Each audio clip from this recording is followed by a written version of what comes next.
little music to get you moving. We know exercise is good for us, but if you fail to do it properly, you can sometimes cause more harm than good. AM fitness expert Libby Norris is here. She's compiled some of the common mistakes people use while they are working out, and they do, and you're going to show us how to fix them, hopefully. Yes. Starting with cardio.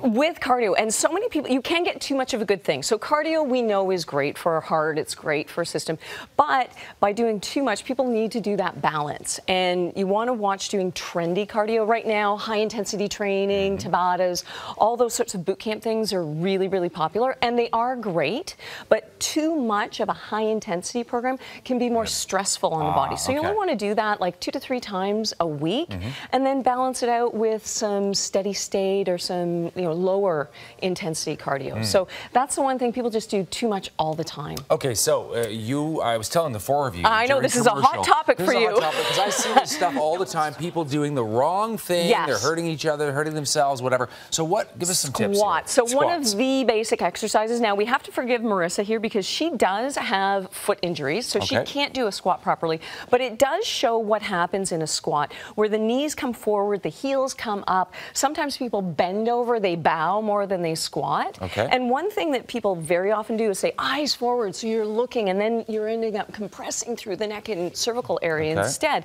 Whereas Mona is doing a picture-perfect squat over there. Her knees are staying behind the toes. Her weight is in the heels. So she's going down. Yeah, and I'm going to get Mona to stay down in that squat. And notice the angle of her torso is pretty similar to the angle of her lower leg. So that gives you the indication of you've gone low enough, because sometimes people want to go too far in their squat range as well. So squats, definitely. Now chest press is like the first exercise a guy does walking into the gym. That's also done incorrectly. You've noticed that, right? I've noticed that. So Calabrina here has the dumbbells, and they're kind of going all over the place. You really want to make sure the line of draw when you're using weights is against the muscle you're trying to work. So now she's corrected herself, and it's right in line with chest and shoulder area.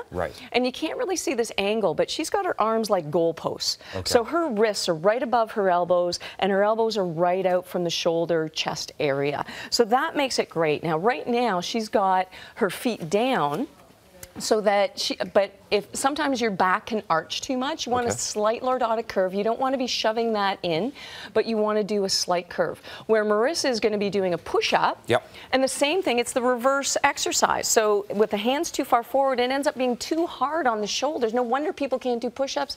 It ends up too hard on the shoulders, wrists, and elbows, and you're not really working as much. And then we're going to get into some crunches. So crunches, another poorly done exercise. So I'm going to get Marissa to get right into her crunch. I'm making her do all the bad stuff. And remember back in public school and high school, we were all doing the pulling on the neck. And you're doing more harm to the neck and the back, whereas Calabrina, she's doing it again, picture perfect. Calabrina's so fabulous. She's got just a slight curve in the low back, and she's lifting more up than forward, because where you want to contract is from your rib to your hip and shorten that as opposed to crunch right in. Now we've got Mona off to the other side, and V-sits are another thing that people love to do, but they do it incorrectly, and you end up rounding through the back. Now she's got this bender ball or a squishy ball right behind her low back, and that enables her to keep that nice curve in her low back. There's a theme, did you see? Curve in the low back, but she's engaging through the core at the same time. So it's giving her support, but it's making the muscles work all at the same time. This is wonderful, thanks. I picked up some tips. There you go. Thank you, Libby. All right, you can also catch Libby's blog up on our website, canadaam.ctvnews.ca.